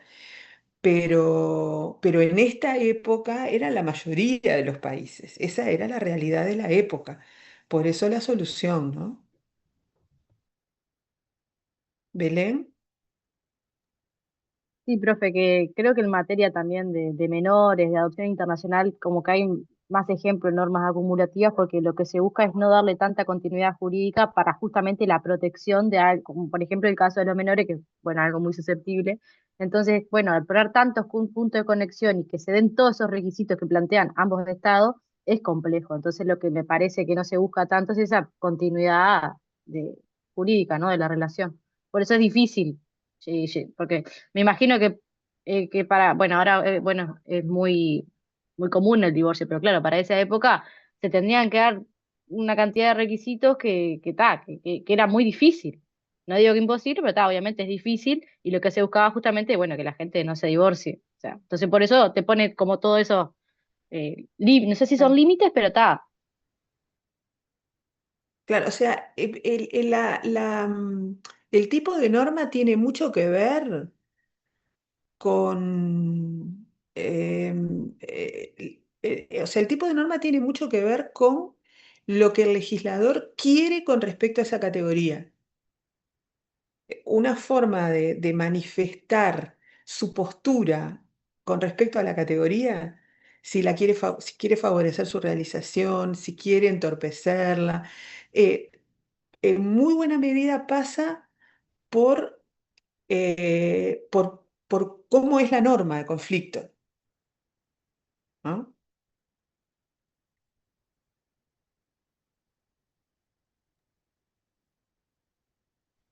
Bárbaro, muchas gracias.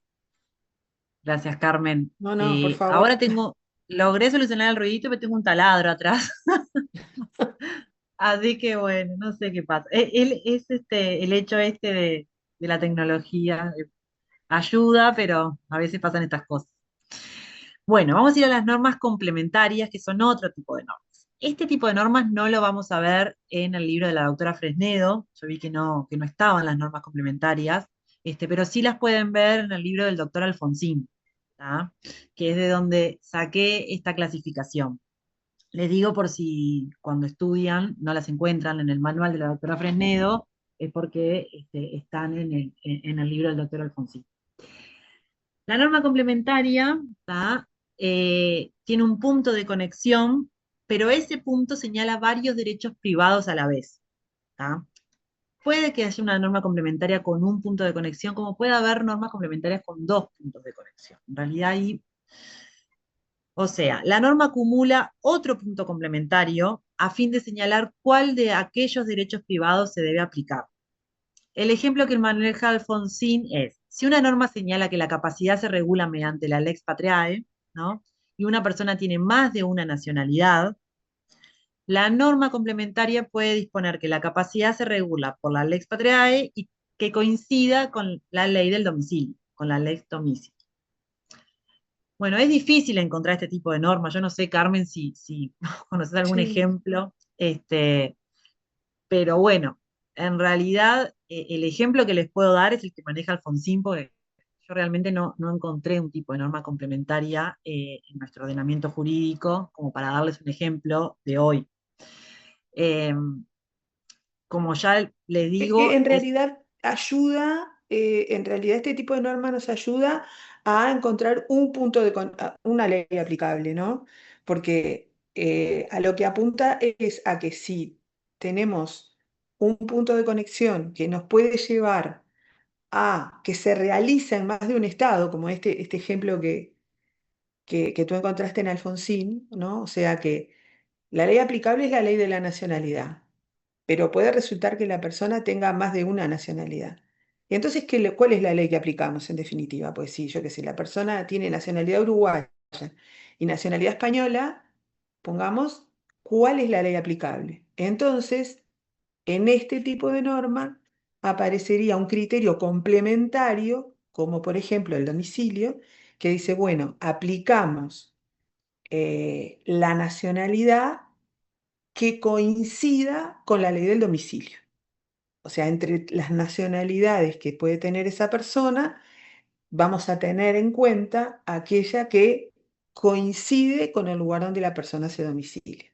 Por eso se llaman complementarias, porque es como un criterio, un punto de conexión que viene a ayudarnos a elegir eh, el lugar de realización del punto de conexión,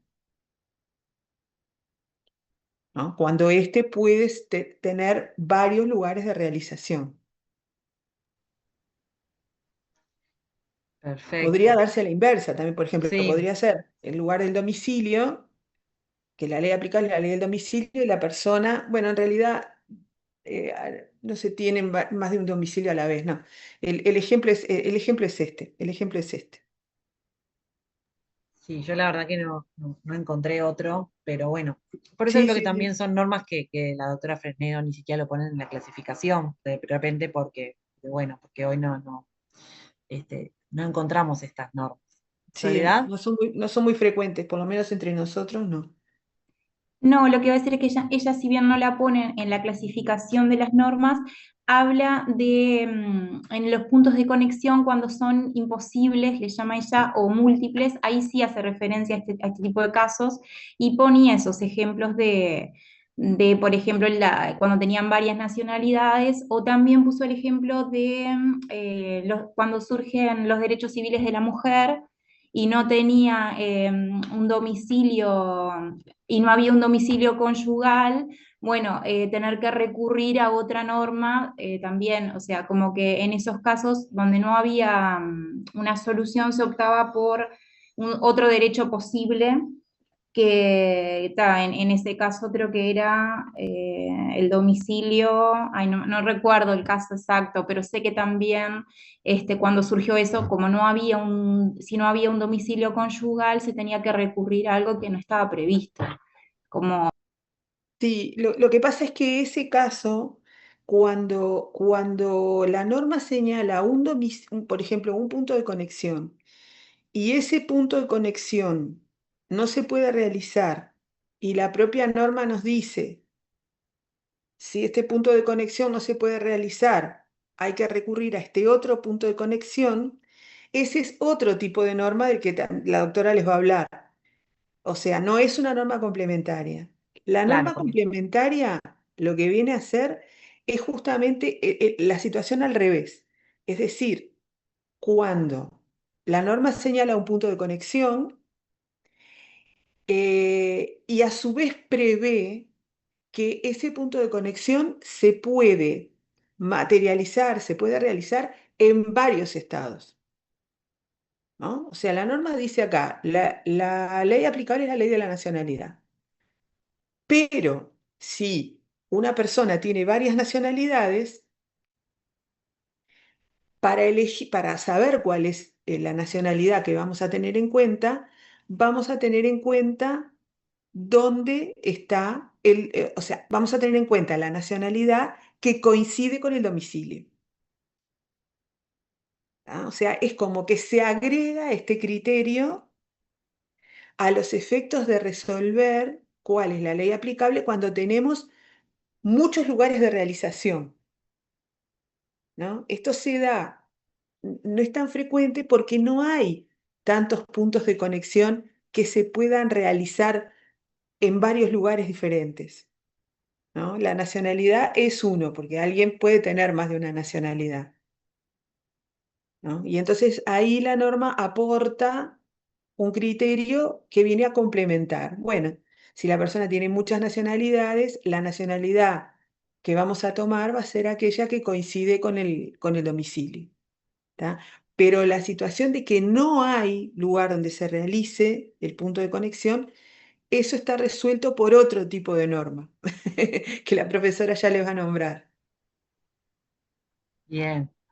Sí, sí, no confundir. Por eso es que ella no habla exactamente de las complementarias. Utiliza la palabra, la complementariedad para otro concepto. Pero las normas complementarias, dentro de la propia norma tenemos esta solución, ¿no?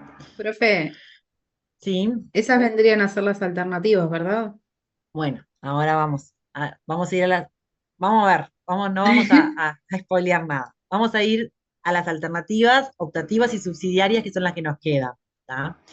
Las alternativas, ¿tá? Son cuando hay dos o más puntos de conexión, pero no funcionan acumulativamente, como ya vimos en las acumulativas, sino que, eh, sino que son de forma alternativa, funcionan de forma alternativa, ¿tá?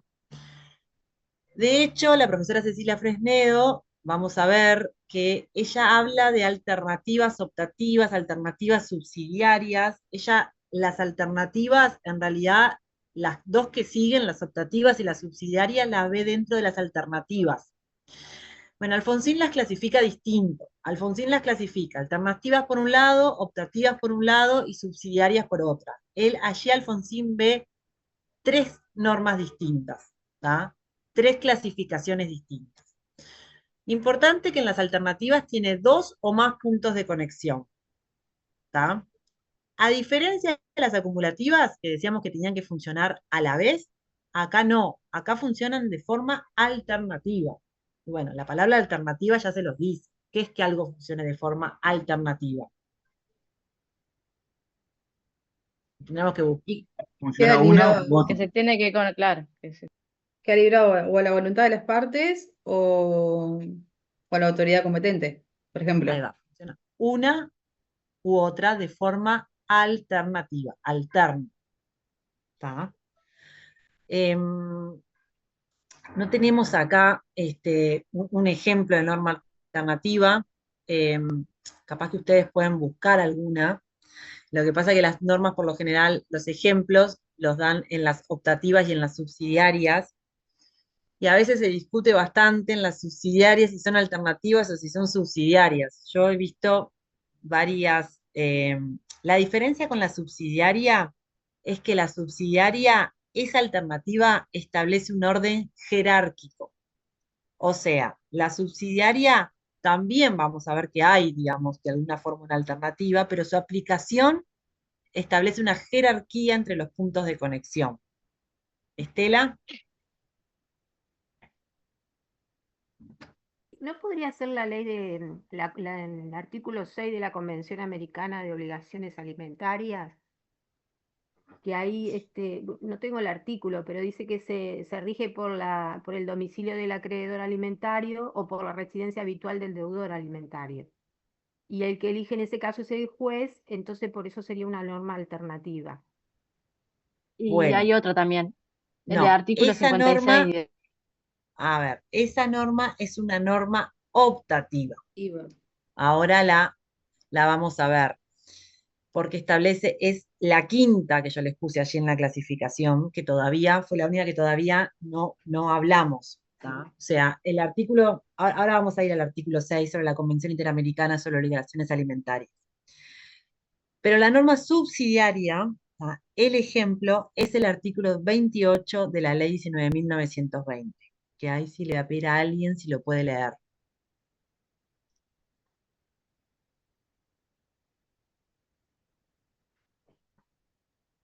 ¿El de filiación, profe? Sí. La filiación se rige por la ley del domicilio conyugal al tiempo de nacimiento del hijo. En su defecto se rige por la ley del domicilio de la madre al tiempo del nacimiento del hijo. Sin perjuicio de lo anterior, la filiación puede también determinarse indistintamente a. Conforme con la ley del estado de su residencia habitual, si la persona de cuya filiación se trata es menor de edad. B. Conforme con la ley de su domicilio, si la persona de cuya filiación se trata es mayor de edad. C. Conforme con la ley del estado del domicilio del demandado o la del último domicilio de éste si ha fallecido. Bueno, ven que la propia norma establece un orden jerárquico. Por eso entendemos que, sobre todo en el primer párrafo de la norma, que establece uno en defecto del otro, ¿no? Ven ahí, si pueden diferenciar, o sea, esta alternativa se establece respecto de un orden jerárquico. Y quiero dar la palabra que Carlos había levantado la mano, también en el medio me quedó otra, y Belén. A ver si los escucho. No, yo tengo anotado el artículo 24 de la ley 19.920, ¿puede ser?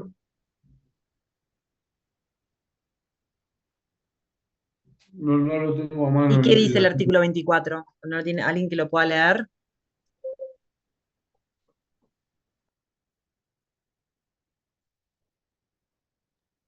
Yo lo tengo acá a mano. Sí, Estefaní. Relaciones personales entre los cónyuges. Las relaciones personales entre los cónyuges se rigen por la ley del domicilio conyugal.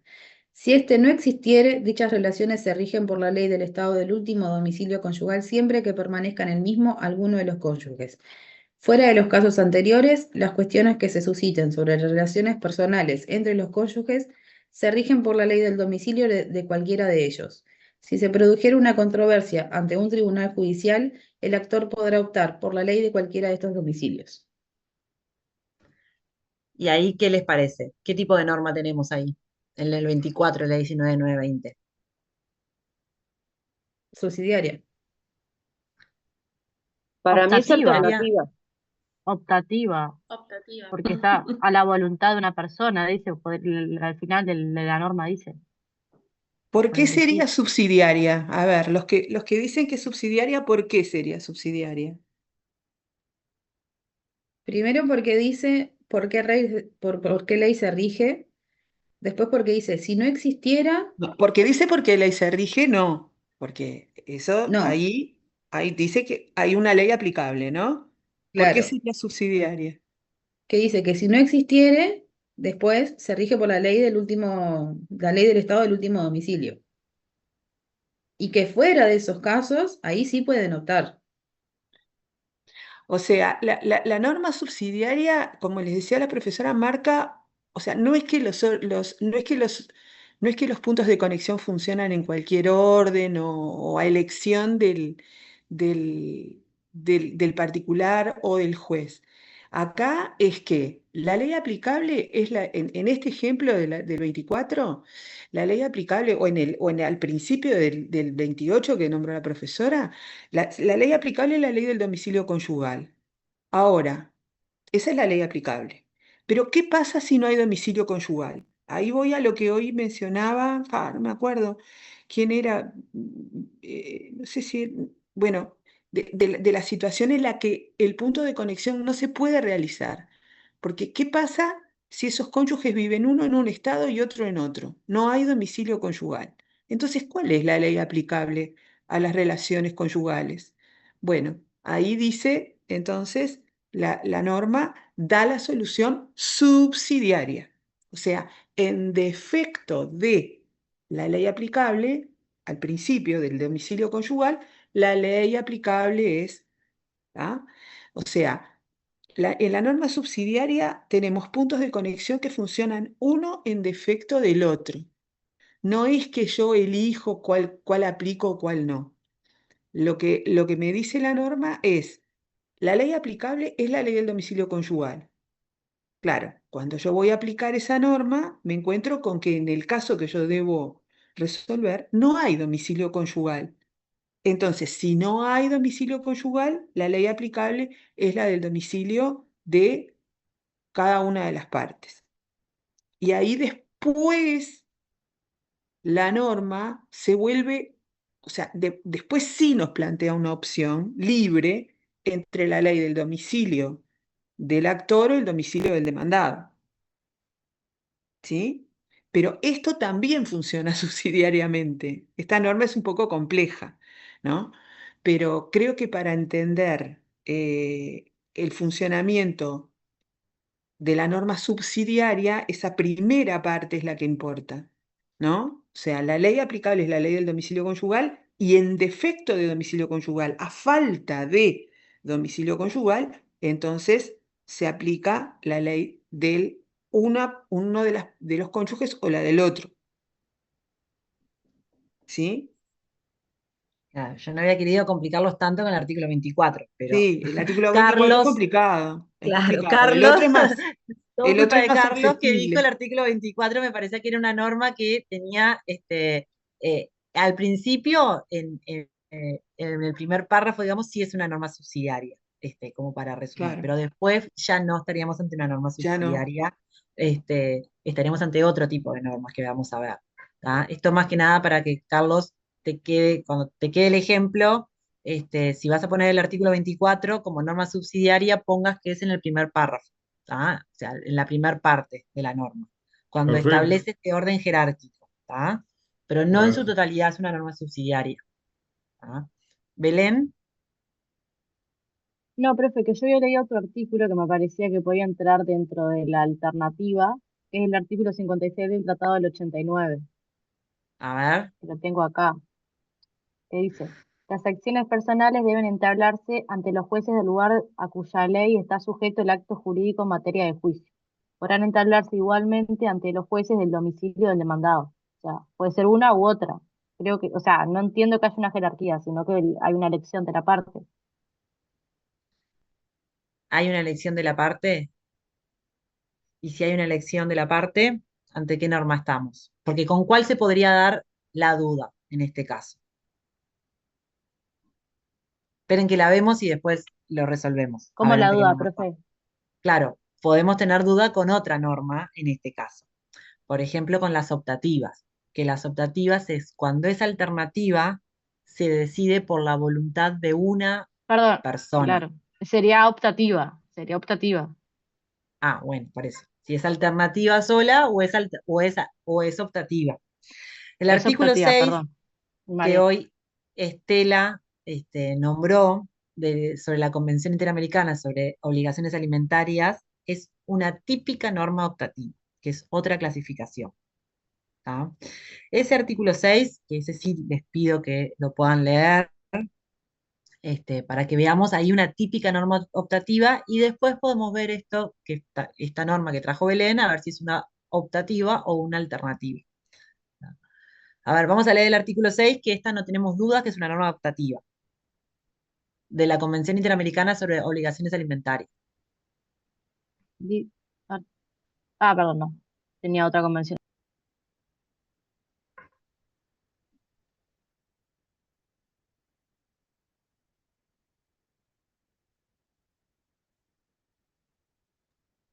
Eh, Artículo 6.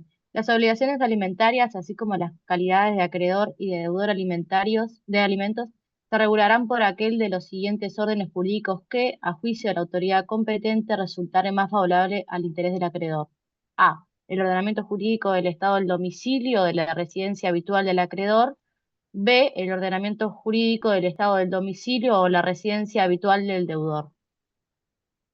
Bueno, ven que es una norma que le da la opción al juez, a la autoridad, como dice allí, para optar entre estos dos puntos de conexión. O sea, pero esta norma también le establece al juez que tiene que ser la más beneficiosa para el beneficiario, ¿no? Más beneficiosa para el beneficiario queda como redundante, pero es la que beneficie, en este caso, el acreedor de alimentos. Gabriela. Sí, profesora, creo que encontré otro ejemplo de la ley 19920 de una norma optativa, que es la que rige la disolución de las uniones no matrimoniales. Y dice, se rige por la ley del domicilio común de las partes. Después dice, cuando las partes tuvieran domicilios en estados diferentes, la disolución de la unión no matrimonial se regirá por la ley del estado del domicilio del actor o del demandado a opción del actor. Bueno, ahí entiendo que es optativa al final, ¿no? Sí, pero no sí, toda la norma, claro. porque al principio no Y es estamos como el hablando de la 24, es como el 24. Claro, tiene primero es una subsidiaria y al final le da una opción, pero la opción está dada solo al final. Allí es que tenemos la optativa. Incluso, Santiago. profe, esa opción es consecuencia de, porque la subsidiariedad marca esa opción. Si no, no habría opción tampoco. Perfecto, perfecto. Está bien, está muy bien. Y el 56, vamos a sacarle la duda a la compañera. ¿Qué les parece? ¿Es una norma alternativa, optativa, subsidiaria? El 56 del Tratado del 89. Creo que optativa. Ahora, optativa, Belén. ¿A los demás qué les parece? Que leyó la compañera. Espera que lo busquemos. Ya la había leído, por eso pero está bien, porque esto requiere de mucha lectura. Ven que a veces uno no, a simple vista es difícil.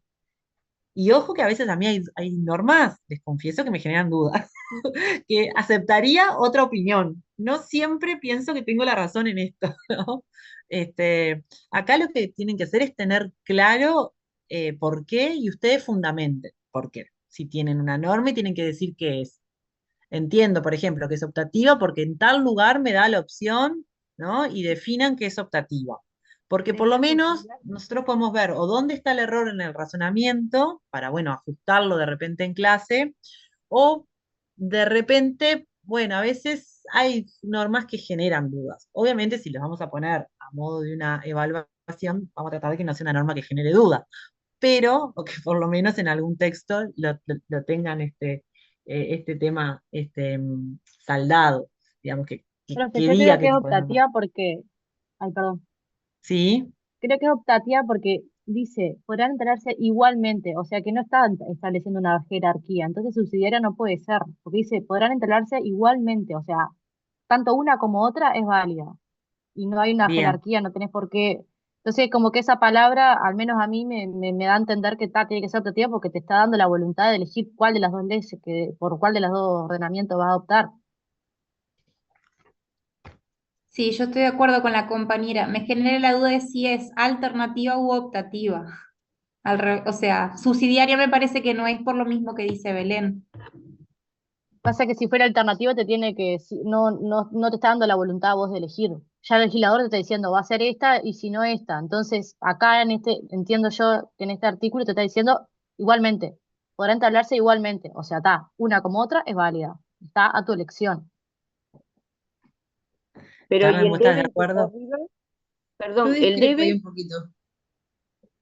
Gabriela, dice, las acciones personales deben entablarse. Ese deben es de carácter preceptivo. No, Entonces, no. no sé. No, porque fíjese usted que en el segundo inciso dice, podrán entablarse igualmente, ¿no? O sea, o sea, puede uno ser llevado a engaño, ¿no? Porque al principio dice, las acciones personales deben entablarse ante los jueces. Pero luego, fíjense en el segundo, en la segunda frase, dice, podrán entablarse igualmente. O sea, si pueden además entablarse igualmente, es porque el actor puede acudir igualmente a otros tribunales que no sean los del Estado cuya ley resulta aplicable. Sí, en este esta caso podría ser clasificación, alternativa, entonces. ¿Cómo? pero, Que en ese caso podría ser alternativa, entonces. Una u otra. pero tú, Porque Gabriela, si acá, tuvieras profesora, esta, hay dos puntos de conexión distintos, ¿no? hay dos puntos de conexión distintos, porque esta En la clasificación primera sirve, parte de la sirve para segunda, algo. sí. A ver, esta clasificación no es que nosotros queremos hacer clasificaciones por hacer. Esta clasificación nos sirve para nosotros saber, ¿yo puedo elegir acá o no puedo elegir? En esta norma, Gabriela, ¿tú podés elegir o no podés elegir? ¿Se decide por tu voluntad o no se decide por tu voluntad? Que es lo importante acá, ¿no? Es una norma de jurisdicción, nada más y nada menos. Ir a un juez o al otro, depende de lo que vos decís, Gabriela, o depende de lo que dice la norma. Razonalo por allí, que me parece que es lo importante de esta clasificación. Claro, a mí lo único que me generó duda fue la palabra deben, pero sí, si la veo completa, Hay que veo verla completo completa, la el norma. artículo, al ver todo el artículo completo, y sí, como decía la profesora, podrán entablarse igualmente ante los jueces del domicilio del demandado, claro, me pone en igual situación. La persona en definitiva puede hacerlo ante los jueces del lugar o en definitiva ante los jueces del domicilio del demandado, Entonces razonándolo. vos le vas a decir al cliente, ¿yo puedo optar o la norma ya me dice que tengo que ir a un lugar o al otro? No, Al cliente. en este caso le podría decir que sí, que lo puede hacer ante cualquiera de los dos. ¿Y de qué depende? ¿De la voluntad de quién depende que pueda ir a un lugar o al otro? Y en este caso del actor, ¿no? Del actor, de vos como abogada, que le asesore cuál va a ser el mejor lugar. Claro, Entonces, si se decide por tu voluntad, es una norma optativa. optativa. En realidad la clasificación sirve para esto, ¿no? No sirve es para sacarnos dudas ante qué estamos. No nos importa tanto que nos digan optativa, alternativa, subsidiaria, o sea, todo tiene un porqué. Es para que lo puedan razonar y puedan decir, ¿tengo la opción o no tengo la opción? En definitiva es eso, más que estar aprendiendo clasificaciones porque sí. Carlos, que no te di la palabra, y ya estamos pasados, pero No, eso nada más. Que ya lo dijeron, pues, que es optativa porque puede elegir el juez o la parte actora. bien. Ya está dicho. Estela,